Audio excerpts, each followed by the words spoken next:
Assalamualaikum warahmatullahi wabarakatuh. Bismillahirrahmanirrahim. Alhamdulillahi rabbil alamin. Wassalatu wassalamu ala sayyidina Muhammadin asyrafil mursalin wa ala alihi wa sahbihi ajma'in. Rabbi shrah li sadri wa yassir li amri wahlul 'uqdatam min lisani yafqahu qawli. Amma ba'd. Subhanaka la ilma lana illa ma 'allamtana innaka antal alimul hakim. ربنا آمنا بما أنزلت واتبعنا الرسول فاكتبنا مع الشاهدين. Ya Allah, ya Tuhan kami telah beriman dengan kitab yang telah Engkau turunkan dan kami telah mengikuti Rasul-Mu. Oleh itu jadikanlah kami orang-orang yang menyaksikan kebenaran-Mu. Amin ya rabbal alamin.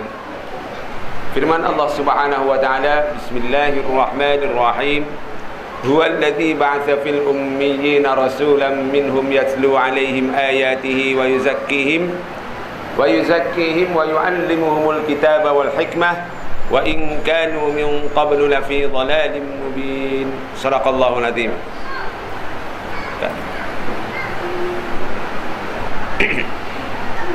Dialah, yakni Allah Subhanahu wa taala, yang telah mengutuskan kepada satu kaum yang buta huruf seorang rasul, membacakan mereka ayat-ayat Allah Ta'ala, menyucikan jiwa-jiwa mereka daripada pensyirikan, dan mengajarkan mereka Alkitab dan Al-Hikmah, sedangkan mereka sebelum ini berada di dalam kesesatan yang nyata.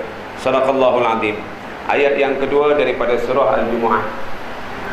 Terima kasih kepada saudara pengacara majlis selaku sahabat saya. Yang dihormati pengurusi jawatankuasa sambutan Maulid Rasul sallallahu alaihi wasallam peringkat surah An-Nur serta ahli-ahli jawatankuasanya, tuan-tuan, puan-puan yang dihormati sekalian, bersyukur kita kepada Allah Subhanahu wa taala kerana dengan izinnya dapat kita bersama pada malam ini untuk kali pertamanya, untuk kita sama-sama meraihkan, untuk kita sama-sama menunjukkan kegembiraan kita dengan kelahiran ataupun tarikh kelahiran baginda Rasulullah sallallahu alaihi wasallam. Walaupun di sana tidak ada satu tarikh yang tepat yang boleh dipegang untuk menyatakan bahawa kelahiran baginda Rasulullah sallallahu alaihi wasallam itu ialah pada 2 hari bulan Rabiul Awal, 8 hari bulan Rabiul Awal, 9 hari bulan Rabiul Awal, 12 hari bulan Rabiul Awal. Maknanya apa tuan-tuan? Kat sini ialah yang penting sekali ialah bagaimana cara kita hendak memperingati kelahiran ini. Kerana menurut ahli falak terkenal daripada Mesir, sebagaimana disebut oleh Syekh Mahmud Khidr dalam kitabnya Nurul Yaqin, seorang ulama, seorang ilmuwan falak menyatakan bahawa hari Isnin yang jatuh pada tahun gajah itu ialah pada 9 hari bulan. Hari Isnin tahun yang Nabi lahir itu jatuh pada 9 hari bulan Rabiul Awal. Ini pendapat yang paling kuat sekali kalau berdasarkan kepada ilmu falak. Jadi tak kisahlah nak buat 12 ke 9 ke 2 ke, yang penting ialah ianya jatuh pada hari Isnin. Kerana hari Isnin itu disebut secara indirect oleh baginda Rasulullah dalam satu hadisnya, apabila ditanya kenapa kita disunatkan untuk berpuasa pada hari Isnin, lantas Rasulullah menyebut pada hari itulah aku dilahirkan. Itu dia. Jadi ala kuliahnya, yang jelasnya memang berlaku pada tahun gajah, kemudian seterusnya pada hari Isnin, cuma tarikhnya sahaja yang menimbulkan kekhilafan di kalangan ulama. Baiklah, tuan-tuan, puan-puan yang dihormati sekalian, sebelum saya meneruskan ceramah pada malam ini, sukalah saya untuk perkenalkan diri saya dulu. Inilah anggota keluarga saya bersama dengan isteri saya Nurul Jannah binti Muhammad Nur. Alhamdulillah dah 7 orang anak saya. Umur saya 7 tahun lagi 50. 7 tahun lagi 50. Dah tua dah. Jadi berasal daripada Kampung Parit Lapis Banges, Seri Medan, Batu Pahat. Ni orang memang anak jati Johor lah, insya-Allah. Sekarang ini bertugas sebagai ketua unit agama Kulim Malaysia Berhad, sebuah syarikat perladangan yang sebelum ini pernah menguasai saham dalam QSR, Quick Service Restaurant, yang menguasai KFC Holdings dan juga Pizza Hut serta Ayam Mas. Cuma tahun ni dah tak ada lah, dah serah kat bapak balik semula. Semua tu saham tu diserahkan kepada bapaknya bila bapaknya nak, iaitu Johor Corporation. Baiklah. Jadi tuan-tuan, anak saya ada 7 orang. Yang pertama namanya Maryam, yang kedua Aiman, yang ketiga Masyitah, yang keempat Fatimah, yang kelima Hasan, yang keenam Khadijah, dan yang ketujuh ialah Aisyah. Ujung itu semua ada Al-Bakir. Maryam Al-Bakir, Aiman Al-Bakir, semualah.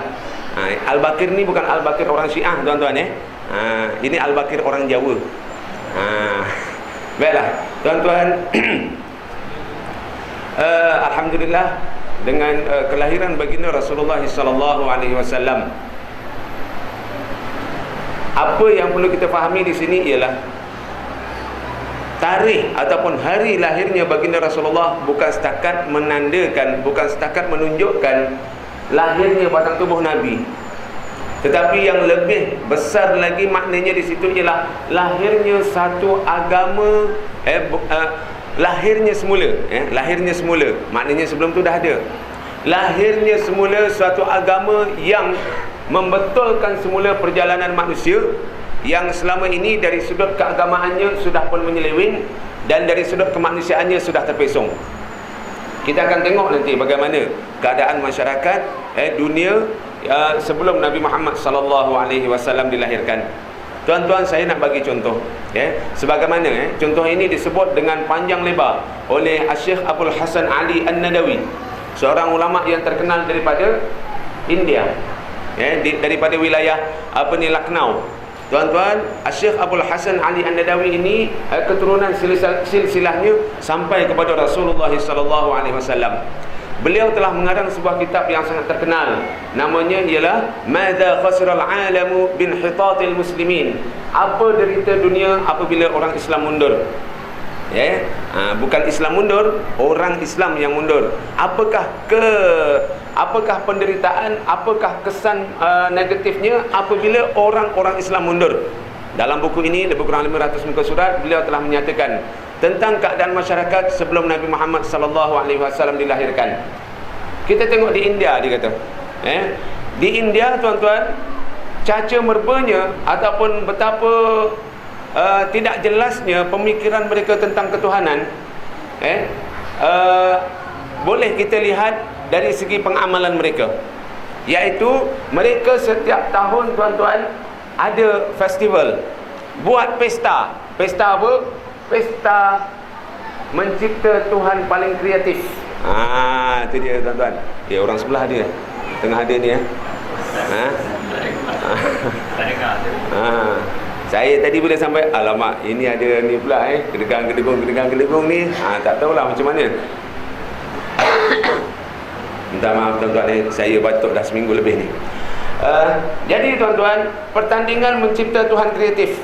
Jadi masing-masing daripada seluruh kawasan yang berkenaan, mereka akan menghantar wakil untuk mempersembahkan ciptaan-ciptaan Tuhan paling kreatif. Jadi dah siap apa semua, maka diaraklah Tuhan-Tuhan ciptaan mereka ini, dan dipilih mana yang menang pada tahun itu. Sebab itu kalau kita tengok tuan-tuan, di kuil-kuil mereka yang ada perut buncit, mata terbeliak, tangannya ada 8, ada gelalai. Ini semua kesan-kesan daripada sana dulu, sebelum macam tu. Jadi tak peliklah tuan-tuan kalau kita tengok, memang gambaran mereka apabila mereka menggambarkan tentang ketuhanan, bagaimana Tuhan itu, begitulah tuan-tuan yang berlaku. Mereka tercari-cari Tuhan yang sebenarnya tuan-tuan, tetapi mereka tersalah jalan untuk mengenal Allah Subhanahu wa taala. Ini yang berlaku sebelum kelahiran Nabi Muhammad.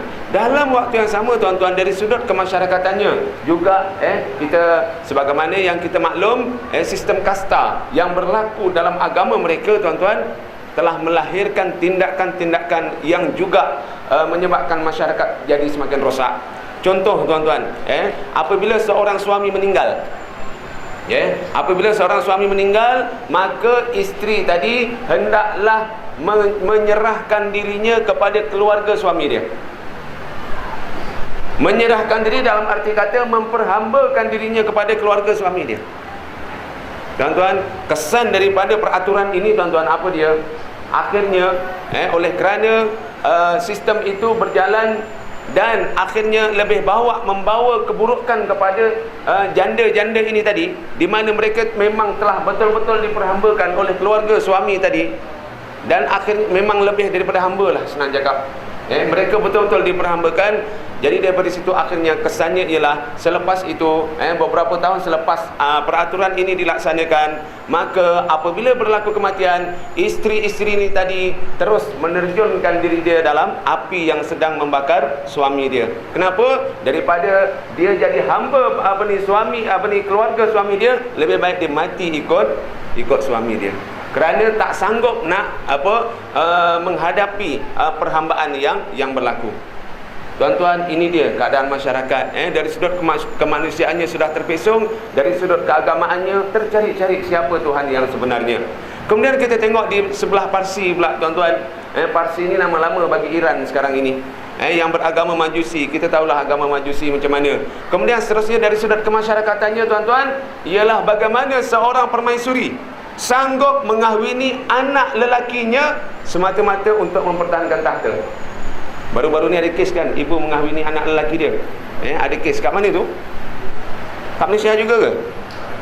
Bukan kat mana? Jadi tuan-tuan, perkara ini pernah berlaku dulu, tuan-tuan, semata-mata kerana hawa nafsu. Semata-mata untuk mempertahankan tahta dia. Kemudian kita tengok di Semenanjung Tanah Arab pun lebih kurang macam tu juga, tuan-tuan. Di keliling Kaabah itu, tuan-tuan, terdapat lebih daripada 300 berhala. Bayangkan, tuan-tuan, punyalah dah tak kenal Tuhan, tuan-tuan. Sampai macam tu sekali. Orang-orang Arab, tuan-tuan, bila mereka musafir, jumpa benda pelik sikit, dia ambil. Agak-agak benda pelik sikit, batu ke, kayu ke, whatever lah, tuan-tuan, maka akan dia ambil. Bila tengok agak, ini boleh bawa balik ni, buat Tuhan, dia kata. Ini kata orang tu dia punya tak jelasnya konsep ketuhanan. Dalam waktu yang sama, tuan-tuan, kalau saya nak cerita pasal anak-anak perempuan yang dibunuh dan sebagainya lantaran kerana ingin mengelakkan daripada malu dan sebagainya, itu tuan-tuan mungkin dah tahu. Tetapi tuan-tuan, dalam satu kitab yang dikarang oleh Syekh Abdul Rahman Al-Mubarakfuri, seorang ulama daripada India, telah mengarang sebuah kitab namanya Ar-Rahiqul Makhtum. Ar-Rahiqul Makhtum ini sebuah kitab yang menceritakan tentang Nabi Muhammad sallallahu alaihi wasallam. Tuan-tuan, di dalam kitab ini beliau menyatakan di sana ada 4 cara orang Arab kahwin. Ada 4 kaedah orang Arab kahwin, tuan-tuan. Di antaranya ialah apabila seorang bapa melihat anak perempuannya dah boleh kahwin, maka dia akan perintahkan kepada anak dia, wahai anak, dia kata, keluarlah kamu mencari suami, tidurlah bersama mereka. Test dulu, dia kata. Ini dia, tuan-tuan. Test dulu, tapi jangan lebih 10 orang. Engkau jangan tidur lebih daripada 10 orang lelaki, dia kata. Maka keluarlah anak dara ni tadi, cari suami. Tidurlah, yang dengan banglanya ke, yang dengan apa ke, semua, tuan-tuan. Semua, seorang-seorang, yang handsome, yang tak handsome, semua dia try. Selepas itu apabila dia mengandung, tuan-tuan, maka tunggu anak itu dilahirkan, dan apabila lahir anak itu, maka si bapa tadi akan memanggil 10 orang yang pernah tidur dengan anak dia ni tadi, dan disitulah perempuan ini akan mengatakan, wahai bapa, inilah suamiku. Dia akan tunjuk mana yang disuka. Agak-agak boleh pakai ke peraturan macam ni, tuan-tuan? Ini dia antara kaedah perkahwinan yang diiktiraf oleh masyarakat Arab pada masa itu, tuan-tuan. Betapa bobroknya keadaan sistem masyarakat pada masa itu, tuan-tuan, sehingga akhirnya sampai macam tu sekali, tuan-tuan. Jadi itulah dia, tuan-tuan. Maknanya kerosakan yang berlaku dari sudut kemasyarakatannya, dari sudut keagamaannya, itu belum kita sentuh lagi pasal politik, belum sentuh lagi pasal ekonomi dan sebagainya, tuan-tuan. Cukuplah dua aspek ini saya sebutkan untuk menggambarkan betapa rosaknya masyarakat manusia pada masa itu. Dan disitulah akhirnya datangnya kelahiran baginda Rasulullah menyelamatkan manusia, tuan-tuan. Bukan hanya setakat dengan kelahiran batang tubuh Nabi itu yang penuh dengan kelebihan, yang penuh dengan kemuliaan dan sebagainya, tetapi lebih penting daripada itu ialah syariat yang diajarkan, syariat yang dibawa oleh Nabi Muhammad itu akhirnya berjaya menyelamatkan manusia. Setelah sebelum ini 600 tahun manusia tak pernah menyembah Allah Ta'ala dengan tepat. Tuan-tuan, saya katakan begini, kenapa?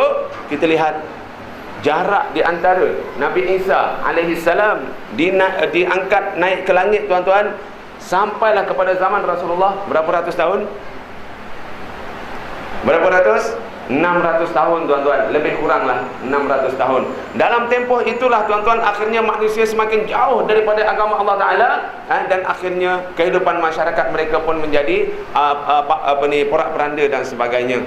Maka di sinilah tuan-tuan betapa agungnya ajaran yang dibawa oleh baginda Nabi Muhammad sallallahu alaihi wasallam. Maknanya bukan setakat keagungan batang tubuh Nabi Muhammad, tetapi yang lebih besar lagi ialah keagungan syariat yang dibawa oleh Nabi Muhammad sallallahu alaihi wasallam, sehingga dalam masa yang cukup singkat tuan-tuan, tak sampai 50 tahun selepas Rasulullah menyampaikan dakwahnya, akhirnya Islam sudah mula tersebar hampir separuh daripada bumi tuan-tuan.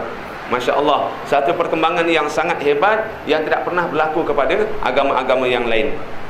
Tuan-tuan, puan-puan yang dihormati sekalian, ya, sebagaimana yang disebut oleh Allah Subhanahu wa taala dalam ayat yang tertera di depan, laqad kana lakum fi rasulillahi uswatun hasanah, ya, adalah sesungguhnya, demi sesungguhnya adalah bagi kamu itu ada seorang rasul. Pada seorang rasul itu, iaitu Nabi Muhammad sallallahu alaihi wasallam, itu adalah contoh yang terbaik dalam semua aspek kehidupan. Maka di sinilah tuan-tuan, insya-Allah nanti kita akan cuba lihat sebagaimana tema yang telah uar-uarkan kepada kita, iaitu peranan umat Muhammad terhadap sunnah baginda Rasulullah sallallahu alaihi wasallam. Kemudian kita lihat tuan-tuan, ya, dalam waktu yang sama, kehadiran ataupun kelahiran Rasulullah SAW bukan hanya setakat untuk kita jadikan dia sebagai kebanggaan. Kita banggalah cerita tentang kelebihan Nabi Muhammad SAW. Sampai kadang-kadang tuan-tuan kita terperangkap dengan cerita-cerita yang tak betul tentang Nabi Muhammad SAW. Tuan-tuan, ada satu lagu raihan, terpadamlah biara majusi, api biara majusi tuan-tuan, dan seterusnya lah. Tuan-tuan, menceritakan apa? 3 perkara. Ketika Nabi lahir, ataupun pada malam sebelum Nabi dilahirkan, ataupun ketika Nabi dilahirkan. Dan menurut satu riwayat tuan-tuan, riwayat yang paling sahih mengatakan kelahiran Nabi Muhammad ialah pada waktu siang, bukan subuh. Lagu Al-Mizan, lagu Al-Mizan cerita apa? Malam Isnin subuh yang tengok, dia kata subuh. Cerita ni tak berapa tepat tuan-tuan, Jadi tuan-tuan, menurut kajian hadis yang dibuat oleh ulama hadis tuan-tuan berkenaan dengan kisah ini tuan-tuan, ada 3 perkara. Ada kisah yang selalu kita dengar, 3 kisah yang berlaku ketika ataupun masa Nabi lahir. Yang pertama, api biara majusi terpadam. Yang keduanya apa? Istana Kisra Parsi, istana Raja Parsi runtuh. Kemudian yang ketiganya ialah berhala di depan pemimpin-pemimpin Quraisy bergegar sampai runtuh. Tuan-tuan, ini juga dijadikan sebagai satu modal untuk satu puisi yang selalu disiarkan di Radio Aikim. Ya tuan-tuan, bercemperalah berhala Yahudi, berhala Quraisy apabila Nabi lahir. Bercempera ni apa? Kalau saya tengok dalam bahasa Arab, maksud bercempera ni itulah tadi, bergegar dan runtuh. Ada pula bahasa Malaysia macam tu, bercempera. Cubalah dengar Radio Aikim apabila tentang dibacakan puisi tentang Nabi Muhammad sallallahu alaihi wasallam. 3 perkara ini tuan-tuan. Tuan-tuan, menurut kajian ulama hadis, walaupun cerita ini terkandung di dalam beberapa buah kitab besar, contohnya yang telah disebut oleh Imam Al-Baihaqi dan juga yang disebut oleh Imam Abu Nuaim dalam kitabnya Ad-Dilalah, Ad-Dalailun Nubuwah. Tuan-tuan, walaupun cerita ini ada dalam kitab-kitab besar tuan-tuan, tetapi setelah diselidiki periwayat cerita ini tuan-tuan, didapati di sana ada 2 orang. Didapati di sana ada 2 orang yang disebut oleh ulama-ulama hadis sebagai orang yang matruk, orang yang mesti ditinggalkan hadisnya, kerana hadis ini adalah hadis maudhu'. Hadis ini hadis palsu tuan-tuan. Jadi jaga-jagalah. Kemudian yang keduanya tuan-tuan, cerita mengarut yang disebut di dalam kisah-kisah yang dan masyhur cerita ini, antaranya apa dia? Nabi kencing tak ada bekas. Nabi qada hajat tak ada bekas. Tak ada kesan. Yang kedua, Nabi tak ada bayang. Sama ada bayang daripada matahari, ataupun daripada bulan, ataupun daripada mana-mana cahaya lampu. Tak ada bayang. Lagi apa yang ketiga? Allahumma salli ala Muhammad. Minta maaf, saya yang ketiga ni yang teringat. Tuan-tuan, cerita ini juga maknanya apabila dicek dari segi periwayat hadis ini, tuan-tuan, apa cerita ini, mereka ini digelar sebagai orang yang matruk juga. Matruk ini maknanya ditinggalkan. Maknanya ulama-ulama tak pakai cerita dia orang ni. Tapi cukup terkenal, cukup masyhur dalam masyarakat kita. Itu dia, tuan-tuan. Jadi berhati-hatilah apabila mendengar. Satu lagi, tuan-tuan, yang ketiga tadi ialah ketika Aminah. Bukan Siti Aminah, Aminah. Siti itu sebenarnya gelaran. Contohlah, tuan-tuan, kalau kita tengok dalam filem-filem Arab yang lama ni, filem-filem Mesir kan, Ijlis ya Siti, dia kata. Kalau dia suruh perempuan masuk, okey, silakan duduk, wahai Siti, wahai cik puan. Itu Siti namanya. Itu yang jadi nama Siti Fatimah lah, Siti apa semua. Siti tu patutnya tak payah ada. Itu dia. Baiklah. Jadi, tuan-tuan, ketika Aminah mengandungkan baginda Rasulullah SAW, menurut riwayat ini, Aminah langsung tak perasan yang dia mengandung. Kemudian langsung tak merasai kesakitan orang mengandung. Langsung tak merasai kesakitan orang melahirkan anak. Ini ada cerita dia. Jadi belum macam tu, kes yang sama juga, tuan-tuan. Sebenarnya kisah ini tidak benar sama sekali. Tuan-tuan, kita harus ingat, Aminah seorang manusia biasa, Nabi Muhammad seorang manusia biasa. Jadi dia akan mengalami peristiwa-peristiwa sebagaimana manusia biasa juga. Ini yang harus kita ingat, tuan-tuan. Sebab itu kita tengok apabila Rasulullah diutuskan oleh Allah Ta'ala kepada kita, maknanya Rasulullah itu seorang manusia yang merasa sakit, merasa sedih, merasa suka dan sebagainya. Ada sifat-sifat kemanusiaan yang asli itu ada pada baginda Nabi Muhammad sallallahu alaihi wasallam. Jadi itu dia, tuan-tuan, 3 kisah yang memang tak betul. Sebenarnya, tuan-tuan, Rasulullah tak perlu cerita-cerita pelik tu untuk memperlihatkan kehebatan, memperlihatkan kelebihan, memperlihatkan ketinggian darjat Nabi Muhammad sallallahu alaihi wasallam. Rasulullah tak perlu cerita-cerita pelik ni. Cukup dengan syariat yang diajarkan kepada kita, yang hari ini membawa kebaikan kepada manusia. Tuan-tuan, selama Islam memerintah sampailah 1924, tuan-tuan, berapa kali perang dunia berlaku? Berapa kali, tuan-tuan? Selama Rasulullah menubuhkan negara Islam Madinah, sampailah 1924 kerajaan Islam Turki, Khilafah Osmaniyah. Tuan-tuan, ada berlaku perang dunia? Tak ada, tuan-tuan, tak ada.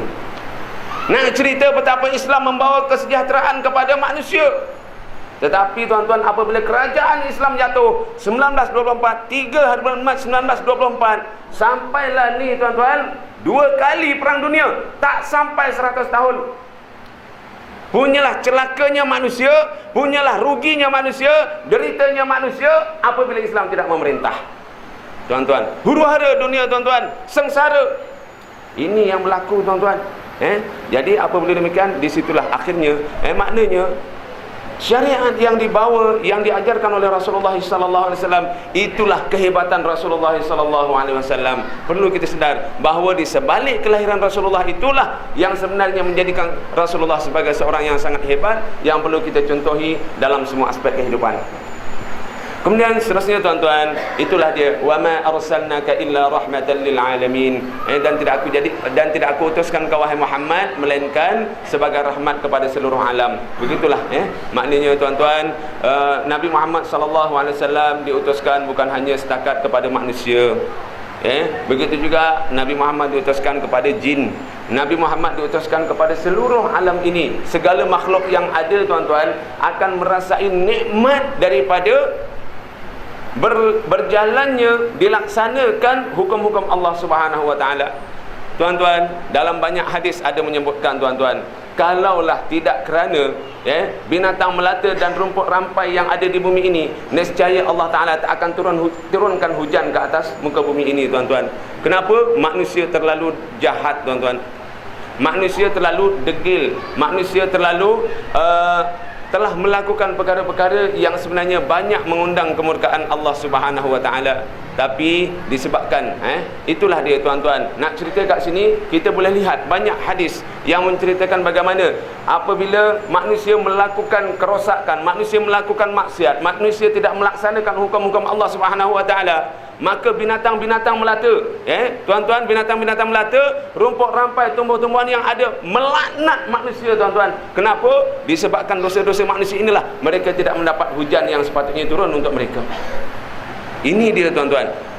Akibat apabila manusia itu tidak kembali ke jalan Allah Subhanahu Wa Taala. Dan di sinilah kita lihat Rasulullah mengembalikan semula manusia. Kemudian seterusnya, tuan-tuan, kita lihat dengan kelahiran Rasulullah sallallahu alaihi wasallam ini, tuan-tuan, kita sepatutnya menyatakan ataupun sepatutnya kita ni bersyukurlah sangat-sangat kepada Allah Subhanahu Wa Taala, tuan-tuan. Yang pertama, kerana apa, tuan-tuan? Ialah nikmat iman dan Islam.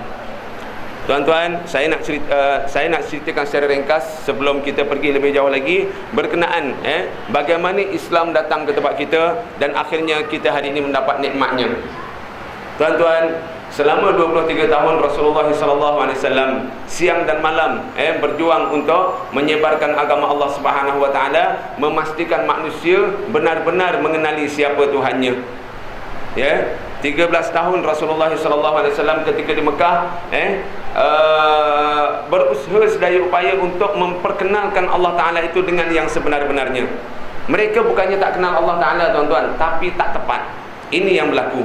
Sebab itu kita tengok, tuan-tuan, ketika Abrahah hendak melanggar Mekah ataupun hendak menguasai Kaabah pada masa itu, setelah orang-orang Quraisy tidak punya upaya untuk menghalang kemarahan tentera ini, tuan-tuan, apa kata Abdul Muttalib?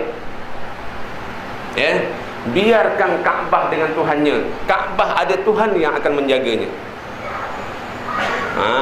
Maknanya bila Abdul Muttalib sebagai pemimpin Quraisy agung pada masa itu memerintahkan kepada seluruh rakyat Mekah supaya keluar daripada kawasan Mekah untuk memberi laluan kepada tentera Abrahah, tuan-tuan, maka datanglah kritikan-kritikan, kata-kata yang tidak setuju tindakan Abdul Muttalib ini. Jadi apabila demikian, itulah yang dikatakan oleh Abdul Muttalib, biarkan Kaabah dengan Tuhannya, kerana Kaabah akan dijaga oleh Tuhannya sendiri. Ini dia konsep ketuhanan. Kat situ dah betul lah, memanglah dah tak mampu nak buat apa, Kaabah akan dijaga sendiri oleh Allah Ta'ala. Tapi dalam tak sama, kat situ mereka masih lagi mensyirikkan Allah Subhanahu Wa Taala. Jadi, tuan-tuan, itulah akhirnya baginda Rasulullah membetulkan semula konsep-konsep ketuhanan yang tidak difahami dengan tepat, dan akhirnya alhamdulillah mereka inilah konsep inilah yang sehingga hari ini telah sampai kepada kita. Kemudian yang keduanya, tuan-tuan, dengan perjuangan para sahabat, dengan kesinambungan perjuangan Rasulullah SAW yang dilakukan oleh para sahabat, tuan-tuan, akhirnya pada tahun 48 Hijrah, tuan-tuan, pada tahun 48 Hijrah, Islam sudah sampai di wilayah Xinjiang. Wilayah Xinjiang ni kat mana, tuan-tuan? Wilayah China. Itu sebenarnya bukan asal negara China, tuan-tuan. Itu negara wilayah yang telah dijajah oleh China. Satu wilayah yang namanya ialah Turkmenistan Timur. Turkmenistan Timur ini, tuan-tuan, pada tahun 48 Hijrah, ianya diduduki oleh satu bangsa namanya bangsa Uyghur. U-I-G-H-U-R. Tolong betulkan saya kalau salah sebut. Bangsa Uyghur. Apabila Islam datang ke Turkmenistan Timur ini, tuan-tuan, bangsa Uyghur majoritinya masuk Islam. Dan wilayah sebelum tu bukan wilayah Xinjiang, Turkmenistan Timur ini, tuan-tuan, penuh dengan bahan-bahan mentah, terutamanya arang batu. Tuan-tuan, sekarang ini, tuan-tuan, wilayah Xinjiang ini mampu untuk membekalkan 3 suku keperluan arang batu. 3 suku dunia. Hebat, banyak tak banyak bahan mentah yang ada di wilayah Xinjiang. Jadi apabila demikian, tuan-tuan, dengan masyarakat Islamnya, dengan negara dia yang penuh dengan bahan-bahan yang diperlukan oleh dunia, maknanya kata orang tu memang boleh buat untung lah, tuan-tuan. Kat situ jemput Rusia dengan China berebut kawasan ini, dan akhirnya China berjaya memenangi peperangan ini. Tapi nak cerita kat sini, tuan-tuan, bayangkan baru 40 tahun yang ke-48 Hijrah. Islam sudah sampai ke sana, tuan-tuan. Hebatnya sahabat-sahabat dahulu, tuan-tuan. Dan menurut satu sumber juga, tuan-tuan, dipercayai Islam sampai di Nusantara ketika zaman sahabat lagi. Islam sampai ke Nusantara ketika zaman sahabat lagi. Nak cerita perjuangan mereka, Masya Allah, tuan-tuan. Dan kita lihat di sini terbukti, tuan-tuan, sahabat-sahabat yang dimakamkan di kubur Baqi, berapa orang? Tak ramai, tuan-tuan. Yang dikuburkan di Makkahul Mukarramah, berapa kerat, tuan-tuan? Ya Allah, tuan-tuan, sikit sangat jika dibandingkan dengan jumlah sahabat yang dianggarkan ketika Hujjatul Wada'. Hujjatul Wada', tuan-tuan, sahabat-sahabat dianggarkan 120.000 orang. Tapi daripada 120.000 orang itu, tuan-tuan, majoritinya mati di luar daripada Mekah dan Madinah, tuan-tuan. Begitu hebat sekali baginda Rasulullah berjaya mendidik sahabat-sahabat ini sehingga akhirnya Islam tersebar luas sampai ke tempat kita, tuan-tuan. Kemudian kita lihat, tuan-tuan, yang keduanya kita juga perlu bersyukur. Kenapa, tuan-tuan? Bersyukur sangat kita ni sekarang, tuan-tuan. Kenapa? Hasil daripada jihad generasi kita yang terdahulu, tuan-tuan. Generasi orang Nusantara. Tuan-tuan, saya nak cerita secara ringkas. Selepas kejatuhan kerajaan Melaka, tahun bila? 1511. Tuan-tuan, jatuhnya kerajaan Melaka tidaklah menjadikan asbab ataupun maknanya kejatuhan Melaka telah menyebabkan tiga kerajaan yang besar pada zaman itu, iaitu yang pertama kerajaan Islam Jawa Demak, yang keduanya kerajaan Islam Halmahera, yang ketiganya kerajaan Aceh, kerajaan Islam Aceh. Tuan-tuan, apabila Melaka jatuh ke tangan Portugis, dengan segera kerajaan Islam Jawa Demak menghantar bala tenteranya seramai 5.000 orang. Berlaku pertempuran di antara kedua-dua pihak ini di Sungai Muar. Sungai Muar, tuan-tuan, untuk merebut balik Melaka daripada Portugis. Kerajaan Islam Jawa Demak telah bertempur pertempuran yang sangat dahsyat. Sungai Muar bermandi darah, tuan-tuan. Semata-mata kerana apa? Nak menyelamatkan Melaka daripada terus dijajah oleh Portugis. Dari situlah keluar satu pantun yang sangat terkenal di kalangan kita, tuan-tuan. Apa dia? Saya pasti tuan-tuan hafal. Kalau roboh kota Melaka, papan di Jawa saya dirikan. Memang betul, tuan-tuan. Kalau roboh kota Melaka, orang Jawa akan bersiap sedia untuk ambil balik Melaka daripada Portugis. Pantun ni pantun jihad, tuan-tuan. Bukannya pantun cinta. Jadi apabila demikian, tuan-tuan, itu dia. Kalau roboh kota Melaka, papan di Jawa saya dirikan. Kalau betul bagi dikata, badan dan nyawa saya serahkan. Orang Jawa Demak, tuan-tuan, membuktikan semangat persaudaraan dia, semangat persaudaraan Islam dengan cuba untuk menyelamatkan Melaka daripada Portugis. Tak habis setakat itu, tuan-tuan. Walaupun mereka gagal, mereka sudah melakukan usaha untuk menyelamatkan Melaka. Tak lama kemudian kerajaan Islam Halmahera. Halmahera kat mana, tuan-tuan? Ini Nusantara semua ni. Mana? Kepulauan Ambon, Maluku sana. Jauh berusaha untuk menyelamatkan kita, tuan-tuan, tapi juga gagal. Kemudian tak lama kemudian kerajaan Aceh telah menghantar bala tenteranya yang diketuai oleh seorang panglima wanita, Panglima Kemala Hayati, tuan-tuan. Memimpin 5.000 orang prajurit armada laut untuk menyelamatkan Melaka. Tapi apakan daya, tuan-tuan, maknanya sebenarnya apabila Melaka mula diserang oleh Portugis, kerajaan Melaka telah minta bantuan dengan Khilafah Osmaniyah pada masa itu, dan akhirnya Khilafah Osmaniyah telah memerintahkan kepada kerajaan Aceh untuk menyelamatkan Melaka. Tapi begitulah, oleh kerana zaman tu tak macam zaman sekarang, tuan-tuan, perjalanan pergi dan balik itu memakan masa yang cukup panjang, dan akhirnya bila berita itu sampai kepada kerajaan Khilafah Osmaniyah, Melaka sudah pun jatuh ke tangan Portugis. Ini dia, tuan-tuan. Maknanya apa, tuan-tuan? Orang Nusantara cukup merasakan bahawa mereka adalah satu ummah. Dengan Islam yang mereka anuti itu, tuan-tuan, akhirnya telah menyebabkan mereka berjihad untuk menyelamatkan setidak-tidaknya akidah, tuan-tuan. Walaupun penjajah berjaya menakluki kawasan-kawasan yang ada di Nusantara ini, tuan-tuan, tetapi mereka tidak dapat menakluki secara totalnya akidah yang dianuti oleh orang-orang Islam di Nusantara. Tuan-tuan, kita tengok contoh bagaimana tentera Spanyol. Tentera Spanyol berjaya menguasai keseluruhan kerajaan Islam Sulu. Tuan-tuan, kerajaan Islam Sulu kat mana tuan-tuan? Tu, Filipina semua tu itu dimiliki oleh kerajaan Islam Sulu. Kesultanan Melayu Sulu tuan-tuan. Itu semua tu yang orang-orang Filipina sekarang ni, itu orang Melayu. Tuan-tuan, orang Melayu yang telah berjaya dikristiankan. Tinggallah kat bawah Pulau Mindanao tuan-tuan. Tinggal kat bawah Pulau Mindanao. Manila tu, nama Manila tuan-tuan, itu adalah daripada perkataan bahasa Arab. Fi amanillah. Bandar fi amanillah. Fi amanillah maksudnya dalam jagaan Allah Ta'ala. Jadilah Manila. Ini dia tuan-tuan, sebenarnya kalau kita kaji tuan-tuan, betapa tuan-tuan, ialah kita tahulah mereka berjaya menguasai sebahagian kawasan ini, tetapi alhamdulillah semenanjung tanah Melayu dan juga kepulauan Indonesia masih lagi berjaya, masih lagi bertahan dengan akidah Islamiah ini tuan-tuan. Alhamdulillah. Maknanya apa tuan-tuan? Dengan jihad yang telah mereka lancarkan menentang kedatangan tentera-tentera salib daripada Portugis dan juga Spanyol tuan-tuan, akhirnya hari ini kita merasai kesannya, iaitu masih lagi beragama Islam tuan-tuan. Kalau tak tuan-tuan, kita akan jadi orang Amerika Latin.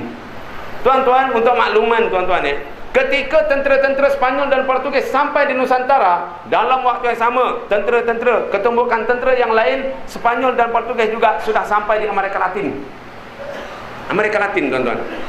Dan akhirnya kedatangan tentera Kristian ini, tuan-tuan, di Amerika Latin, mereka tidak mendapat tentangan, tuan-tuan. Mereka akur dan akhirnya menyerahkan negara-negara mereka, dan seterusnya mereka menganut agama yang dibawa oleh penjajah-penjajah ini tadi. Akhirnya jadilah Brazil. Tuan-tuan, bahasa rasminya dua, Spanyol dan juga Portugis. Meksiko pun sama juga, dengan dia topi besar dia, main gitar tu tuan-tuan. Itu budaya mana tuan-tuan? Itu budaya Spanyol, bukan budaya Meksiko. Berjaya secara totalnya, berjaya dikristiankan tuan-tuan. Bayangkan tuan-tuan, kalaulah datuk nenek moyang kita ni dulu tuan-tuan tidak mengangkat senjata berjihad fisabilillah, nescaya saya yang berdiri di hadapan tuan-tuan ini, nama saya ialah Joshua apa-apalah tuan-tuan, bukannya Ustaz Abdul Rahim. Surau ini bukan surau An-Nur, mungkin gereja sekian-sekian tuan-tuan. Sebab itulah tuan-tuan, syukurlah kepada Allah Subhanahu Wa Taala dengan pengorbanan datuk nenek moyang kita dulu tuan-tuan, 400 tahun dulu tuan-tuan, kita sampai hari ini tuan-tuan masih lagi menganut agama yang benar di sisi Allah Subhanahu Wa Taala. Tuan-tuan, puan-puan yang dihormati sekalian, yang keduanya ialah nikmat kehidupan, dengan kesejahteraan, dengan anak-anak, dengan keluarga, dengan maknanya apa jugalah tuan-tuan, apa-apa hal maknanya nasib kita pada hari ini lebih baik, nyata lebih baik daripada orang lain dan sebagainya. Dalam waktu yang sama tuan-tuan, kita harus ingat saudara-saudara kita di tempat lain tuan-tuan. Kalau mungkin sebelum ini kita pernah didedahkan dengan isu-isu Palestin, didedahkan dengan isu-isu Iraq, didedahkan dengan isu-isu umat Islam di tempat-tempat lain tuan-tuan. Kali ini saya nak merenung, nak minta kepada tuan-tuan supaya dapat merenung kembali, tuan-tuan, kepada nasib umat Islam yang sekarang ini berada di dalam penjara-penjara orang kafir. Tuan-tuan, umat Islam yang sekarang ini meringkuk di dalam penjara orang kafir bukan kerana mereka melakukan jenayah tuan-tuan, tetapi semata-mata kerana mereka itu orang Islam. Di Thailand tuan-tuan, berapa ramai para ustaz, para pak imam, anak-anak sekolah ngaji pondok ataupun pakcik-pakcik yang pagi-pagi pergi menoreh, akhirnya tak balik ke rumah tuan-tuan, disebabkan dibunuh oleh tentera-tentera Siam. Tuan-tuan, ustaz balik ataupun mana-mana imam ataupun siapa-siapalah orang kampung yang baru balik, malam-malam baru balik daripada solat isyak, tak sampai ke rumah, besok-besok jumpa dah timbul dengan keadaan dia terikat masuk dalam guni kat dalam air tuan-tuan. Ini yang berlaku di selatan Thailand sekarang ini tuan-tuan. Dalam yang sama, yang di penjara, yang dimasukkan secara paksa dan sebagainya tanpa apa-apa kesalahan tuan-tuan, semata-mata kerana mereka itu kerana orang Islam, cukup banyak tuan-tuan. Di Thailand, di Afghanistan sekarang ini kita tengok tuan-tuan, begitu juga cukup ramai orang Islam yang berada di bawah penjara Afghanistan yang sebenarnya Amerika punya. Begitu juga dengan di Iraq. Iraq yang telah bertukar daripada negara Sunni menjadi negara Syiah. Hari ini tuan-tuan, Syiah menjadi orang yang paling baik dengan Amerika tuan-tuan. Dan akhirnya orang-orang Islam Sunni di Iraq, tuan-tuan, menjadi mangsa kerakusan, ketamakan yang ada pada orang-orang Syiah, tuan-tuan. Beribu-ribu orang Sunni, tuan-tuan, di Iraq dipenjarakan, tuan-tuan, semata-mata kerana mereka orang Sunni, semata-mata kerana mereka orang Islam, tuan-tuan. Di Palestinnya dan tempat-tempat lain. Kita ingat lagi, tuan-tuan, Syekh Omar Abdul Rahman. Ingat lagi tak, tuan-tuan? Syekh Omar Abdul Rahman, seorang ulama daripada Mesir yang buta matanya, tuan-tuan, ditangkap di Amerika, tuan-tuan, atas tuduhan teroris, yang sebenarnya tuduhan itu tidak pernah dibuktikan pun oleh Amerika. Diam tak diam, 18 tahun dalam penjara Amerika, tuan-tuan. Setiap hari dibuli oleh orang-orang Amerika. Siapa yang nak menyelamatkan mereka ini, tuan-tuan? Sedangkan mereka ini, tuan-tuan, kalau tidak diselamatkan, kita teruk nanti kena ringik dengan Allah Ta'ala di hari akhirat, tuan-tuan. Apa kita nak jawab dengan Allah Subhanahu Wa Ta'ala kalau Allah tanya apa yang telah kamu lakukan apabila orang-orang Islam menjadi tawanan orang-orang kafir? Ini dia, tuan-tuan. Jadi satu perkara, tuan-tuan, setidak-tidaknya lah, tuan-tuan, panjatkanlah doa kepada Allah Subhanahu Wa Ta'ala. Bagaimana umat Islam yang sekarang ini merengkok di dalam penjara-penjara orang kafir ini, tuan-tuan, mereka juga berhak sebenarnya untuk hidup bebas seperti kita, untuk merasai kebebasan seperti kita semua, tuan-tuan. Jadi bersyukurlah kita kepada Allah Subhanahu Wa Ta'ala. Baiklah, jadi, tuan-tuan, untuk kita meneruskan lagi, tuan-tuan, tanggungjawab kita. InsyaAllah kita masuk pula pada topik yang seterusnya, iaitu tanggungjawab kita terhadap sunnah baginda Rasulullah SAW. Jadi saya sebutkan kat depan ni, tuan-tuan, terjemahan daripada ayat yang kedua daripada surah Al-Jumu'ah. Dialah, yakni Allah Ta'ala, yang telah mengutuskan kepada kaum yang buta huruf seorang Rasul. Siapa buta huruf, tuan-tuan? Dalam konteks ayat ini maksudnya ialah orang-orang Arab lah, orang-orang Arab Quraisy yang buta huruf. Dan baginda sendiri daripada kalangan orang yang buta huruf, seorang Rasul. Tapi sebenarnya, tuan-tuan, kalau kita perhatikan, kita ni pun buta huruf juga. Walaupun kita boleh baca, tapi kita tak faham Quran tu. Samalah dengan buta huruf. Samalah dengan kakak tua, dia boleh sebut, tuan-tuan, tapi dia tak faham apa benda kejadah pun. Betul? Jadi sebenarnya Nabi Muhammad ini memang diutuskan untuk kita juga, bukan setakat orang Arab. Sebab itu disebut di sini orang yang buta huruf kepada suatu kaum yang buta huruf. Huwallazi ba'atsa fil ummiyin, dialah yang mengutuskan kepada orang-orang yang buta huruf. Dia tak sebut orang-orang Arab. Itu dia. Jadi inilah dia salah satu bukti bahawa Rasulullah itu diutuskan kepada semua manusia. Baiklah, seorang Rasul membacakan mereka ayat-ayat Allah Ta'ala, yatslu alaihim ayatihi, membacakan mereka ayat-ayat Allah Ta'ala. InsyaAllah kita akan terangkan nanti. Yang keduanya, menyucikan jiwa mereka daripada pensyirikan. Yang ketiganya ialah mengajarkan mereka Alkitab dan Al-Hikmah, sedangkan mereka sebelum ini dalam kesesatan yang nyata. Tuan-tuan, bagaimana kesesatan mereka kita dah tengok tadi. Punyalah jauh daripada agama, punyalah jauh daripada sifat kemanusiaan, mereka sudah cukup jauh lari. Dan begitulah yang berlaku dalam masyarakat kita pada hari ini, tuan-tuan. Untuk kita menyelamatkan semula manusia, kita harus memahami realiti yang berlaku dalam masyarakat kita pada hari ini. Bahkan jahiliyah yang berlaku dalam masyarakat kita hari ini, tuan-tuan, lebih dahsyat, lagi dahsyat daripada jahiliyah zaman Rasulullah. Tuan-tuan, jahiliyah zaman Nabi, tuan-tuan, dia kalau nak bunuh orang, kalau nak bunuh anak kecil, dia pilih, tuan-tuan. Dia pilih orang perempuan je yang kena bunuh. Betul? Anak-anak perempuan saja yang kena bunuh. Itu pun dia tahu malu, tuan-tuan. Dia bawa pergi jauh-jauh, jauh-jauh daripada kawasan penduduk dan sebagainya. Kat situlah dia bunuh anak dia. Sebagaimana yang diceritakan, 2-3 tahun budak kecil, budak perempuan, dia tengok bapak dia gali lubang dan sebagainya. Untuk apa ni, abah? Adalah, dia kata, zap, dia masukkan, terus timbus, tuan-tuan. Tahu dia malu, tuan-tuan. Tapi sekarang ni, tuan-tuan, dah tak kira dah anak lelaki ke, anak perempuan ke, pondan ke, tuan-tuan. Kalau dah dia memang tak suka, terus dibuang je kat tong sampah. Kat lubang tandas boleh jumpa, kat tempat-tempat sampah kita boleh nampak, tuan-tuan. Dahsyat, lagi dahsyat, tuan-tuan, hari ini, tuan-tuan.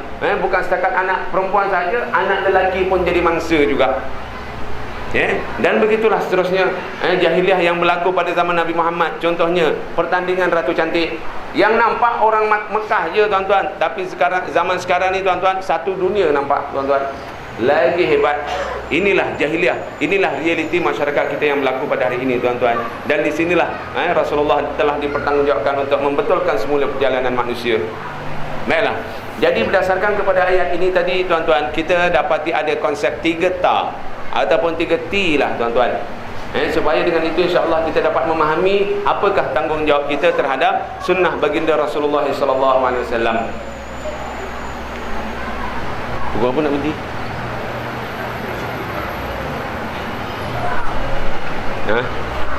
Tak tahu lagi ni.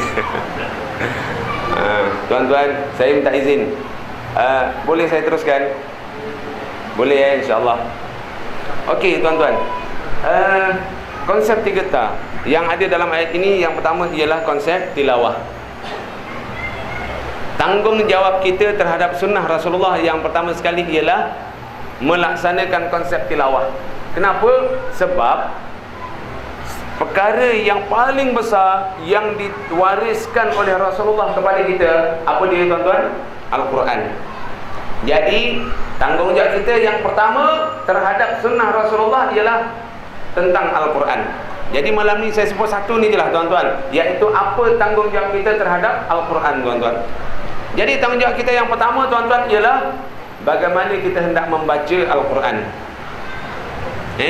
Tuan-tuan, tilawah ini kalau kita tengok sebagaimana yang telah disebut oleh baginda Rasulullah sallallahu alaihi wasallam, kepentingan tilawah dan mengajarkannya, belajar dan mengajarkannya. Sebagaimana sabda Rasulullah, khairukum man ta'allama al-Qur'ana wa 'allamah, atau kama qala, hadis sahih yang diriwayatkan oleh Imam Muslim. Sebaik-baik kamu ialah orang yang belajar dan mengajar Al-Quran. Jadi dalam konteks ini tuan-tuan, cara yang paling baiklah tuan-tuan untuk kita belajar Al-Quran, ada 3 perkara yang perlu kita jaga.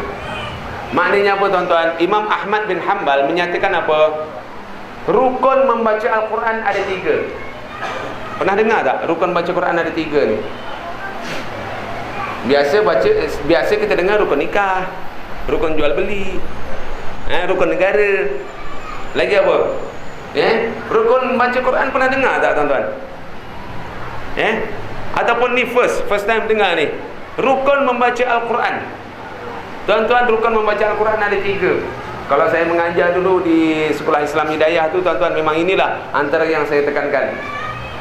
Tuan-tuan, rukun membaca Al-Quran ada 3. Yang pertama hendaklah bertajwid. Itu dah confirm lah tuan-tuan, bertajwid. Yang keduanya ialah menggunakan rasam Osmani. Dan yang ketiganya ialah daripada guru yang bersanad. Yang bertajwid, okey, kita tahulah. Yang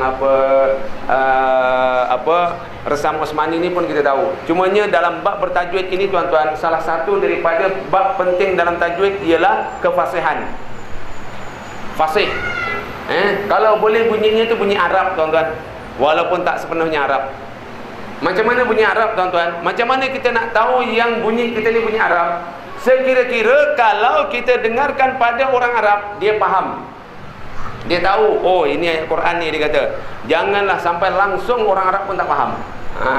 Cumanya lagi bagus kalau lidah kita ni pun jadi lidah Arab juga.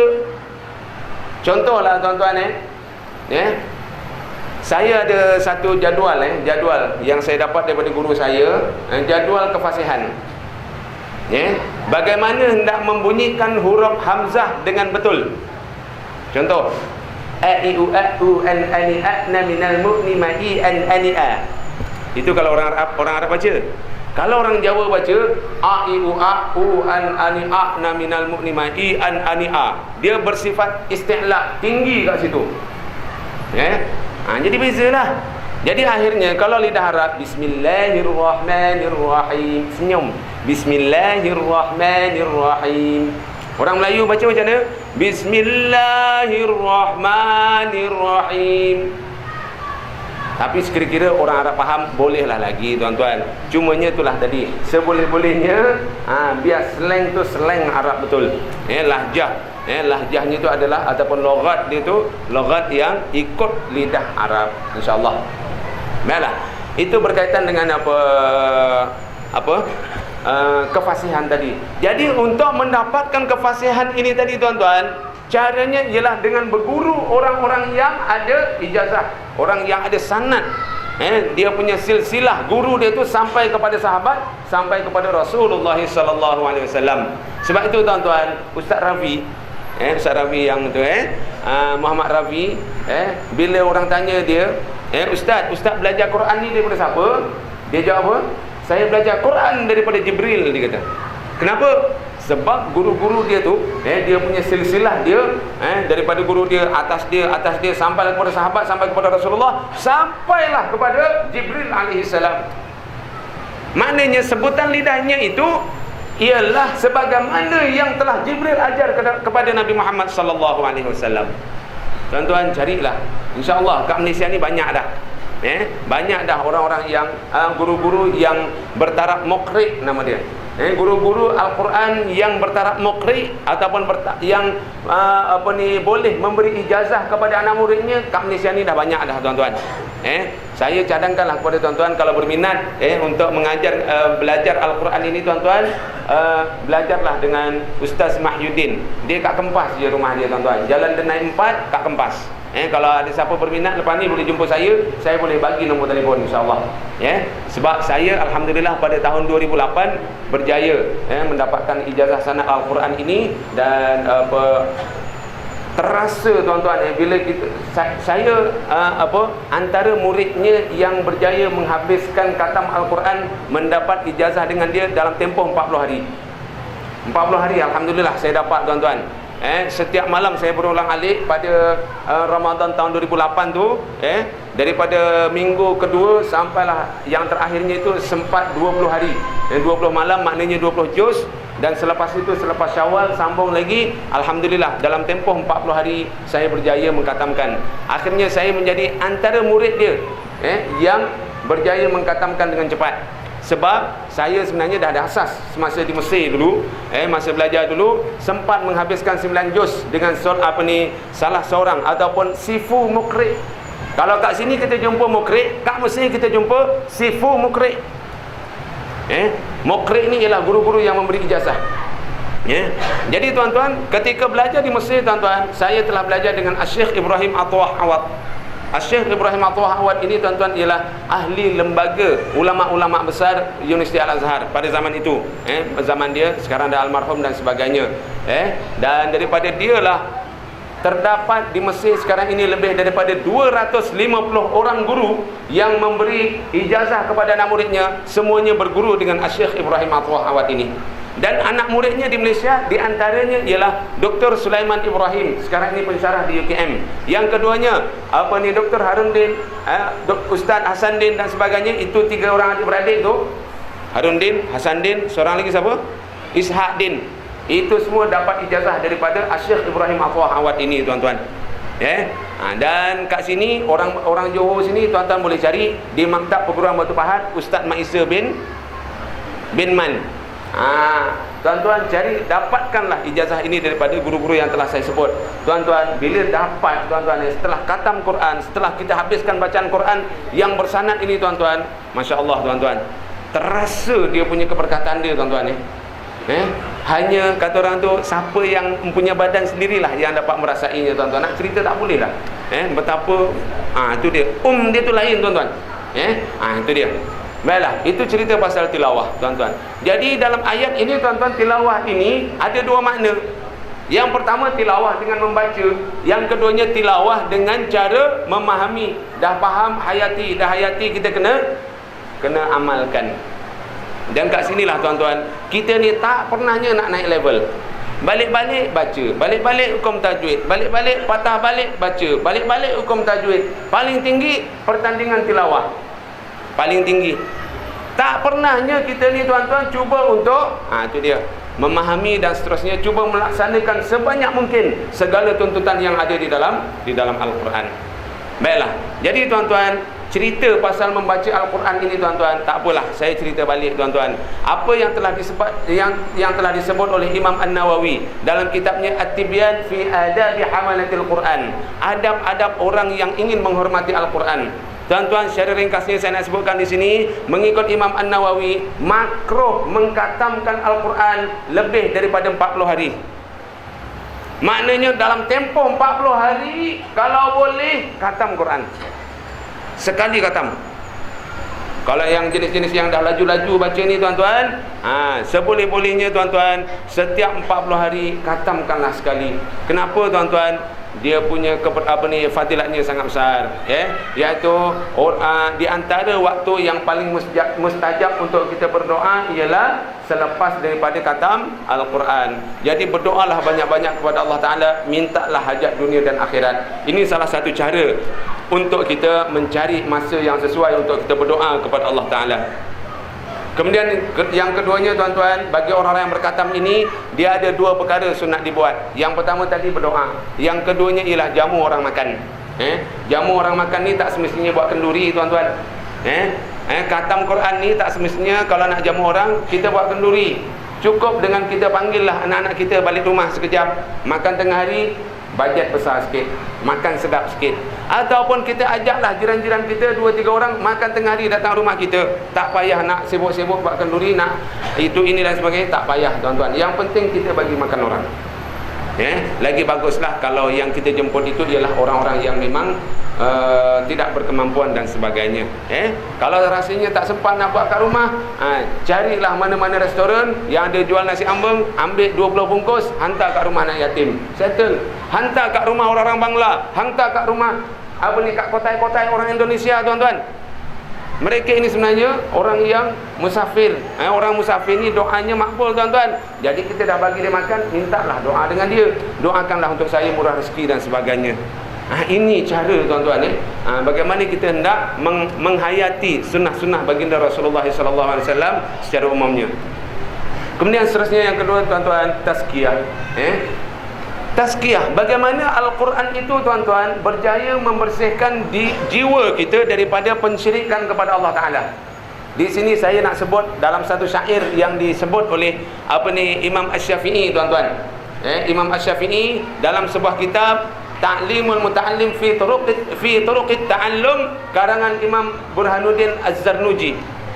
Tuan-tuan, dalam kitab ini menyatakan apa tuan-tuan? Ada satu syair yang telah ditulis oleh Imam Asy-Syafi'i, syakautu ila waqi'in su'a hifzi fa arsyadani ila tarkil ma'asi wa qala al-ilmu nurun wa nurullahi la yuhda li'asi. Aku mengadu kepada guruku yang bernama Waqi'. Ini Imam Syafi'i cerita. Aku mengadu kepada guruku yang bernama Waqi' tentang kebebalanku. Bebal, bahasa sekarang apa? Lembam. Lembam, betul? Lembam. Kalau yang terbaru, orang kurang upaya intelek. Bahasa dia, betul orang kurang upaya intelek. OKUI. Jadi tuan-tuan, Imam Syafi'i ngadu dengan guru dia, dia bebal tuan-tuan. Satu perkara yang macam iya ke kan? Kenapa tuan-tuan? Sebab Imam Syafi'i ni, dia punya memori dia tuan-tuan, Masya Allah, macam recorder. Sekali dengar boleh hafal, sekali tengok boleh ingat. Ini hebat tak hebat fotografi punya memori tuan-tuan. Apa yang dia ambil gambar kat mata dia, itulah yang keluar balik. Gila punya memori tuan-tuan. Yang nak ceritalah, begitu bersihnya jiwa dan hati dia tuan-tuan, nak ceritalah. Tiba-tiba hari tu dia kata apa? Bebal. Ngapal-ngapal tak ingat, ngapal-ngapal mantul balik tuan-tuan. Wah, sudah, dia dah risau dah. Bila risau, itu yang dia ngadu pada guru dia yang bernama Waqi'. Tuan-tuan kalau pergi Mesir ke apa tuan-tuan, pergi makam Imam Syafi'i, makam Imam Syafi'i itu ada dalam satu bangunan masjid. Kemudian tak jauh daripada bangunan itu ada satu kubur, namanya kubur Imam Waqi' ini. Ada guru dia ada sekali kat situ. Dan dalam masjid itu ada satu lagi kubur, namanya kubur Imam Zakaria Al-Ansari, antara ulama Imam mazhab Syafi'i yang hebat tuan-tuan. Baiklah. Jadi tuan-tuan, maka Imam Waqi' tadi sebagai gurunya pun bila mendengar rintihan dia tuan-tuan, dia pun berkata fa arsyadani ila tarkil ma'asi, maka dia pun memberitahu kepadaku, wahai Muhammad, Imam Asy-Syafi'i namanya Muhammad bin Idris, wahai Muhammad, tinggalkan maksiat. Jadi Muhammad ni tadi tuan-tuan fikir-fikir, apa pula lah yang aku dah buat, dia kata. Sedangkan dia duduk asrama, dia tak keluar mana. Zaman dulu dah ada asrama dah tuan-tuan. Jadi dia kata fikir, rupanya semalam dia ada pergi pasar lambak. Zaman dulu pun dah ada pasar lambak dah tuan-tuan. Jadi masa kat pasar lambak tu entah macam mana terlihat betis seorang perempuan tua. Dah lah tertengok perempuan tua lagi tuan-tuan. Kalau sekarang ni bukannya tertengok, kalau boleh nak ditengok-tengokkan, orang lain boleh tengok kalau boleh sekarang ni, zaman sekarang kan. Bukan setakat dia betis, kalau boleh pusatnya pun nak tunjukkan ke orang juga. Itu yang sekarang ni kalau kat bandar-bandar tuan-tuan, pusat-pusat Islam lagi banyak kita jumpa daripada pusat-pusat Amoi. Itu dia. Jadi bila macam tu tuan-tuan, ini dia, nampak tak? Bagaimana resolusinya ataupun solution untuk menyelesaikan masalah kebebalan ini ialah membersihkan diri daripada maksiat. Masya Allah tuan-tuan. Hari ini tuan-tuan, anak kita masa tadika punyalah pandai tuan-tuan, masuk tingkatan 1 mula bebal. Perasan tak tuan-tuan? Mula tumpul dia punya otak dia tuan-tuan. Sebab apa? Antara sebabnya inilah dia tuan-tuan. Antara sebabnya ialah titik-titik hitam sentiasa masuk dalam hati anak-anak kita. Akhirnya dia melindungi kebersihan dan juga cahaya daripada masuk ke dalam hati anak-anak kita tuan-tuan. Hari-hari environment hari ini tuan-tuan penuh dengan dosa. Masuk dalam rumah tengok TV, dosa tuan-tuan. Tak tutup auratnya, apa segalanya tuan-tuan. Anak kita tengok 2-3 jam TV. Kemudian kat luar pun macam tu juga, kanan kiri tengok semua tak tutup aurat dan sebagainya. Bersama dengan rakan-rakan tengok dengan handphone yang dia ada cukup canggih pada hari ini tuan-tuan, mendedahkan mereka kepada segala-galanya yang tak baik. Akhirnya tuan-tuan, anak kita tu tadi tuan-tuan, hatinya jadi gelap tuan-tuan, lantaran terlalu banyaknya titik-titik hitam yang ada dalam hati anak-anak kita. Lantas dia kata apa tuan-tuan? Wa qala al-ilmu nurun wa nurullahi la yuhda li'asi. Dan dia menyambung lagi, ketahuilah wahai Muhammad, ilmu itu adalah cahaya dan cahaya tidak akan masuk ke dalam hati orang-orang yang buat maksiat. Tak akan jadi pandai lah tuan-tuan. Kalau dia berjaya pun tuan-tuan, kehidupan dia tak berkat. Yang mana orang-orang yang tidak menjaga warak, orang-orang yang tidak warak ketika belajar, apabila dia habis belajar nanti, Allah Ta'ala akan uji dia dengan beberapa perkara. Yang pertama ialah dia berkemungkinan mati terkejut. Yang keduanya ialah ilmunya itu akan dijadikan sebagai usaha untuk mendekatkan diri dengan pemerintah-pemerintah yang zalim. Ini disebut oleh Syekh Burhanuddin Az-Zarnuji tuan-tuan. Siapa yang tidak menjaga warak ketika belajar, tidak menjaga adab ketika belajar, maka Allah Ta'ala akan uji dia dengan apa? Dia akan berkhidmat untuk pemerintah-pemerintah yang zalim. Ini cukup takut tuan-tuan. Kalau boleh kita jangan dekat dengan orang zalim. Sebab Allah Ta'ala dah kata, wala tarkanu ilal ladzina zalamu fatamassakumun nar. Janganlah kamu cenderung, janganlah kamu cuba untuk mendekati orang-orang yang zalim, niscaya kamu akan disambar api neraka. Amaran daripada Allah Ta'ala yang sangat jelas tuan-tuan Baiklah. Jadi tuan-tuan, bagaimana kita hendak membersihkan jiwa anak-anak kita, jiwa kita yang sudah terlalu kotor ini tadi tuan-tuan? Salah satu caranya ialah dengan tazkiyah. Tazkiyah macam mana? Membaca Al-Quran tuan-tuan. Banyakkan baca Al-Quran untuk kita berus hati kita ini dengan dengan Al-Quran ini, supaya dia menjadi bersih dan akhirnya mudah untuk menerima cahaya yang hendak dimasukkan ke dalam hati anak kita ataupun ilmu-ilmu itu tadi. Kemudian seterusnya tuan-tuan, yang ketiganya ialah ta'lim wa yu'allimuhumul kitaba wal hikmah, dan mengajarkan mereka Alkitab dan Al-Hikmah. Tuan-tuan, Alkitab kat sini maksudnya ialah Al-Quran, Al-Hikmah sebagaimana yang telah ditafsirkan oleh Imam Asy-Syafi'i ialah As-Sunnah. Sunnah baginda Rasulullah sallallahu alaihi wasallam. Jadi tuan-tuan, Tiga-tiga perkara ini tuan-tuan, kalaulah dapat dilaksanakan dalam masyarakat kita, Masya Allah, cukup hebat. Akan melahirkan manusia-manusia yang akhirnya akan membawa, yang akan membimbing manusia seluruhnya untuk mendapat keredaan Allah Subhanahu Wa Taala. Baiklah, tuan-tuan, untuk sesi yang terakhirnya ini, saya diberitahu sampai pukul 10 suku saja. Jadi saya akan bentangkan sedikit tuan-tuan. Berdasarkan kepada kajian ulama-ulama, tuan-tuan, syariat ataupun dari sudut amalan, pengamalan sunnah ini tuan-tuan, maka hadis-hadis, ayat-ayat Al-Quran yang menceritakan tentang pengamalan ini kita boleh bahagikan kepada 5.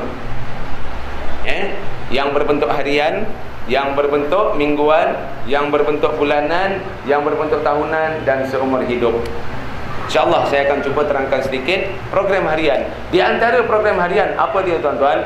Mengikut sunnah baginda Rasulullah, iaitu bangun awal dan seterusnya istighfar. Waktu sahur dengan istighfar, penghulu istighfar. Tuan-tuan, waktu sahur sini bukan waktu sahur Ramadan tu tuan-tuan. Sahur ni sebenarnya waktu sama macam waktu duha. Waktu duha, waktu maghrib, waktu isyak. Sahur ni waktu lah. Bila masa waktu sahur? Iaitu lebih kurang 45 minit sebelum subuh. Itu waktu sahur. Maknanya itu adalah waktu sebagaimana disebut oleh Allah Ta'ala dalam Quran, wabil asharihum yastaghfirun. Dan ketika waktu sahur itulah orang-orang yang beriman ini mereka beristighfar kepada Allah Subhanahu Wa Ta'ala. Ini adalah di antara masa yang makbul tuan-tuan, yang doa kita insya-Allah akan dimakbulkan oleh Allah Ta'ala, iaitu beristighfar dengan penghulu istighfar. Tuan-tuan, rasanya tuan-tuan dah tahulah apa itu penghulu istighfar. Allahumma anta rabbi la ilaha illa anta khalaqtani, dan seterusnya. Baiklah, kemudian seterusnya tuan-tuan, solat subuh berjamaah pada takbiratul ihram yang pertama. Kalau boleh kejar, dapatkan seboleh mungkin untuk dapatkan takbiratul ihram yang pertama. Macam mana caranya? Dah tentulah kita kena datang awal, ataupun dah tentulah kita kena bangun awal. Cumanya kalau orang-orang yang dekat dengan surau ni tuan-tuan, seelok-eloknya solat sunatnya kat rumah, solat fardunya kat masjid. Jadi bangun awal apa semua, dah dengar azan, terus sembahyang qabliyah subuh, dah habis qabliyah subuh, terus pergi ke masjid. Itu untuk kita dapat yang afdal lah. Tapi kalau dah jauh tu tak boleh nak agak bila qomat dan sebagainya, tu lebih baik datang ke surau ataupun ke masjid. Baiklah. Kemudian seterusnya tuan-tuan, kat sini ada terlepas pandang tadi, iaitu qabliyah subuh. Qabliyah subuh Rasulullah ada menyebutkan. Qabliyah subuh dia fadilatnya apa dia tuan-tuan? Rak'atani qabla al-fajri khairul laka minad dunya wa ma fiha. 2 rakaat sebelum subuh yang kamu lakukan, iaitu qabliyah, itu pahalanya lebih besar di sisi Allah Ta'ala daripada dunia dan seluruh isinya. Ini tuan-tuan dah maknanya tak boleh nak agaklah dia punya betapa besarnya ganjaran Allah Ta'ala. Baiklah, seterusnya membaca Al-Quran. Saya dah sebutkan tadi tuan-tuan, bagi orang-orang yang profesional dah baca Quran ni tuan-tuan, kalau boleh usahakan sehari 1 juz. Maknanya sebulan sekali khatam. Tapi kalau tak boleh sehari 1 juz, tuan-tuan, buatlah 40 hari sekali khatam. Tapi kalau tak boleh juga tuan-tuan, paling kokak pun lah tuan-tuan, bahasa orang kita sekarang paling kokak, paling malas lah nak baca Quran tuan-tuan. Rasulullah berpesan kepada Fatimah, Fatimah, pastikan kamu tidur dalam keadaan dah baca Quran semua. Berkerut dahi Fatimah tuan-tuan. Sebab apa? Fatimah ni mau macam kita juga. Pagi-pagi angkat air, dah angkat air, kisar gandum, dah buat gandum, buat roti, dah buat roti dibakar, sampai tengah hari tak habis kerja tuan-tuan. Ini kerja orang rumah tuan-tuan. Tiba-tiba Rasulullah kata macam tu, mana boleh, dia kata, mana boleh nak baca Quran dalam 1 hari 30 juz. Nabi pun senyum, Fatimah, bacalah qul huwallahu ahad, ataupun Fatimah, qul huwallahu ahad sekali menyamai pahalanya sepertiga Al-Quran. Maknanya kena baca qul huwallah 3 kali. Tuan-tuan amalkan. Setidak-tidaknya kalau dah paling malas lah tuan-tuan, sebelum tidur itu pastikan bacalah qul huwallah 3 kali untuk mengamalkan sunnah baginda Rasulullah SAW ini. Baiklah. Kemudian seterusnya banyak lagi tuan-tuan ya, salat duhanya insya-Allah memandangkan masih yang tidak mengizinkan. Itu dia. Memelihara wirid pagi dan petang setidak-tidaknya al-ma'thurat tuan-tuan. Sebenarnya al-ma'thurat tu, perkataan al-ma'thurat tu tak tepat tuan-tuan ya. Al-ma'thurat itu sebenarnya adalah satu himpunan satu himpunan artikel yang telah dibuat oleh Imam Hasanul Banna. Dan di dalam al-ma'thurat itu ada rangkaian wirid yang sunat untuk dibaca berdasarkan kepada hadis-hadis Rasulullah sallallahu alaihi wasallam yang dinamakan al-wazifah. Namanya al-wazifah sebenarnya. Ma'thurat tu sebenarnya ikut nama asalnya ialah al-wazifah. Al-wazifah ada dua, satu al-wazifah sughra, satu al-wazifah al-kubra. Tuan-tuan, itu nanti boleh belajarlah dengan siapa-siapa kat sini yang boleh kita jumpa untuk kita dapatkan keterangan yang lebih lanjut lagi. Memelihara wirid pagi dan petang ni sebenarnya sangat penting tuan-tuan. Sebab apa? Sesiapa yang tidur dan dia mati dalam keadaan dia menyelesaikan wirid-wiridnya, dia akan masuk syurga. Maknanya kalau kita punya amalan kita ni tuan-tuan, pagi baca wazifah, petangnya sebelum tidur kita baca wazifah, tambah sikit sebelum tidur kita baca surah Al-Waqi'ah, baca surah Ad-Dukhan dan sebagainya. Siapa yang mati dalam keadaan dia sentiasa mengamalkan wiridnya, masuk syurga dia. Ini tuan-tuan Kemudian seterusnya banyak melakukan muhasabah diri, memikirkan makhluk ciptaan Allah Ta'ala, memelihara wudu, tidur awal. Tidur awal ni hukumnya sunat. Makruh tidur lambat kalau tak ada urusan yang syar'i.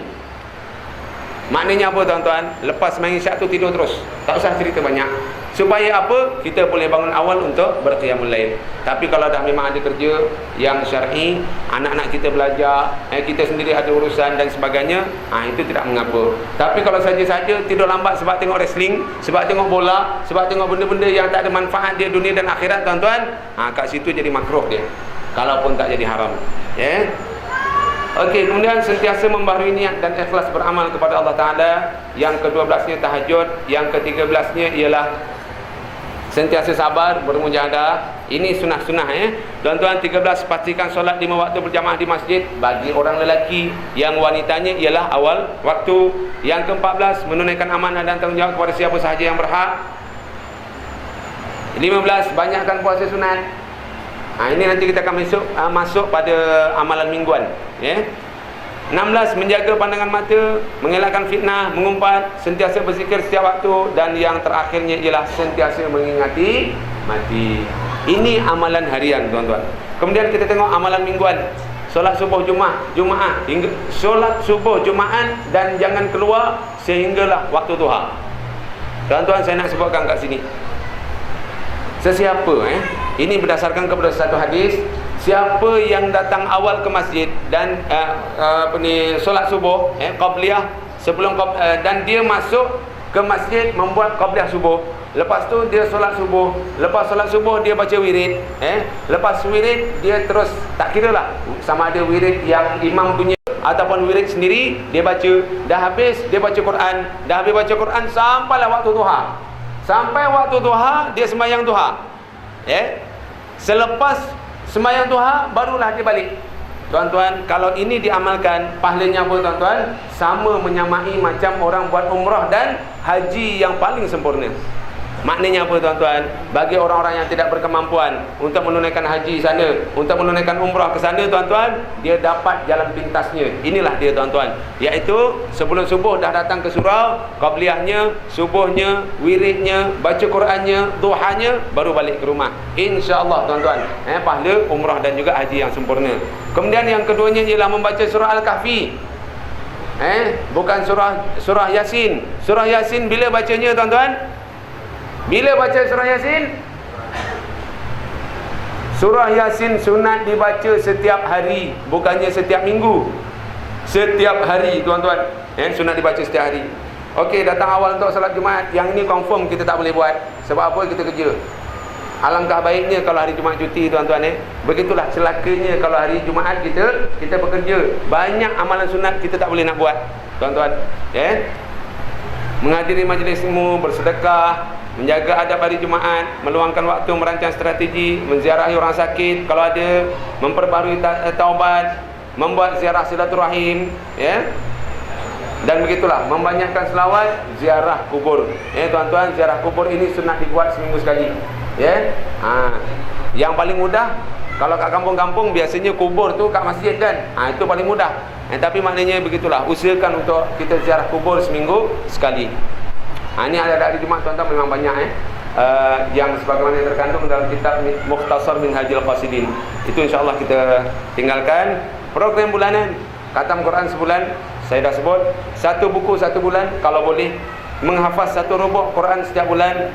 Dan program tahunannya ialah, dah tentulah puasa Ramadan. Yang keduanya menunaikan umrah kalau mampu. Yang ketiganya mengeluarkan zakat wajib. Berusaha bebaskan diri daripada hutang, buat perancangan. Ya, yang kelima mempelajari bahasa Arab kalau mampu, kalau boleh. Dan sekarang ni cukup banyak cara untuk kita belajar bahasa Arab, tuan-tuan. Ada seorang tu, tuan-tuan, manager di tempat saya bekerja. Dia belajar bahasa Arab di internet. Dan sekarang ni bila cakap dengan saya, dia cakap bahasa Arab. Tak ada latar belakang pendidikan agama langsung, tuan-tuan. Sekarang ni dia boleh cakap Arab dengan saya. Dengan hanya dia belajar di internet. Tak tahu makna, dia cari pakcik Google je. Kan? Apa susah? Pakcik Google dah ada. Buat je lah. Minta tolong dengan dia. Settle, tuan-tuan. Sebenarnya tak ada sebab dah sekarang ni untuk kita tak tahu bahasa Arab. InsyaAllah. Baiklah, yang keenamnya ialah ibadah korban sebagai sunat muakkad. Seumur hidup menunaikan haji wajib, menyediakan keperluan untuk anak-anak. Kat sini kita, tuan-tuan, meninggalkan hadis Rasulullah, meninggalkan anak-anak, meninggalkan waris dalam keadaan berada, dalam keadaan berharta lebih baik daripada meninggalkan keluarga yang meminta-minta. Kalau boleh usahakan macam tu. Jadilah seperti harimau mati meninggalkan belang. Tuan-tuan, ulama-ulama dulu, Masya Allah, tuan-tuan, walaupun lama mereka dah meninggal, walaupun lama mereka dah meninggalkan kita beratus tahun, tuan-tuan, tapi sampai sekarang mita amal kebajikan mereka jalan terus. Bayangkanlah, tuan-tuan, Imam Ghazali, berapa ramai hari ini yang baca kitab Ihya Ulumuddin, tuan-tuan? Cukup ramai. Maknanya apa? Mita kebajikan dia jalan terus. Kita ni apa yang kita tinggalkan, tuan-tuan? Untuk supaya mita kebajikan kita ini terus jalan, tuan-tuan, cubalah usahakan. Kemudian seterusnya, yang keempat, memulangkan hak kepada ahlinya. Yang kelima, menulis wasiat untuk keluarga. Maksudnya apa, tuan-tuan? Buat dokumen undang-undang, sama ada melalui peguam ataupun melalui amanah raya, ataupun apa jugalah cara yang bersesuaian dengan undang-undang negara kita untuk menyatakan harta dan juga hutang kita. Dan wasiat ini wajib bagi orang yang berhutang. Sebab apa? Hutang boleh menyebabkan kita tersangkut daripada masuk syurga, tuan-tuan. Hatta orang yang mati berjihad fisabilillah, tuan-tuan, dia akan sangkut semata-mata kerana hutang. Sebab itu, kalau kita banyak hutang, tuan-tuan, buatlah wasiat ini. Tuan-tuan, bangunan amanah raya tak jauh. Pergilah kat dan ambil sana, ada pejabat dia, tanyalah kat sana, saya nak buat wasiat macam mana, dia akan terangkan. Jadi, dia fee dia pun sangat murah, RM350 seumur hidup. Kalau melalui firma guaman 1,500 sekali buka. Jadi ala kuliahnya ianya sangat penting. Sebab apa? Membuat wasiat ketika kita hidup ini, tuan-tuan, sangat-sangat memudahkan waris kita kalau kita tak ada nanti. Maknanya apa, tuan-tuan? Waris-waris kita tak payah turun naik pejabat tanah, tak payah turun naik kat bank, tak payah turun naik kat pejabat polis, balai polis dan sebagainya. Amanah raya yang akan buat kerja tu. Dan akhirnya bila ada tinggalan waris, tinggalan harta, tuan-tuan, maka harta itu akan dibagikan mengikut hukum faraid ataupun mengikut apa pesanan kita, dan cek itu akan diberikan direct pada nama orang tu. Kalau anak kita dapat 50,000, dialah 50,000. Kalau isteri kita dapat 100,000, dialah 100,000. Cek tu direct pada orang tu, bukannya dibagi lamsam. Ini kemudahan-kemudahan yang perlu digunakan sepenuhnya untuk memudahkan keluarga kita, tuan-tuan. Jadi begitulah, tuan-tuan, sedikit yang dapat saya sampaikan. Mudah-mudahan dengan sedikit penyampaian ini memberi manfaat kepada kita. Kalau ada salah dan silap sepanjang penyampaian saya ini, terkasar bahasa dan sebagainya, saya memohon ampun dan maaf. Aqulu qouli hadza wa astaghfirullahal azim li wa lakum. Assalamualaikum warahmatullahi wabarakatuh.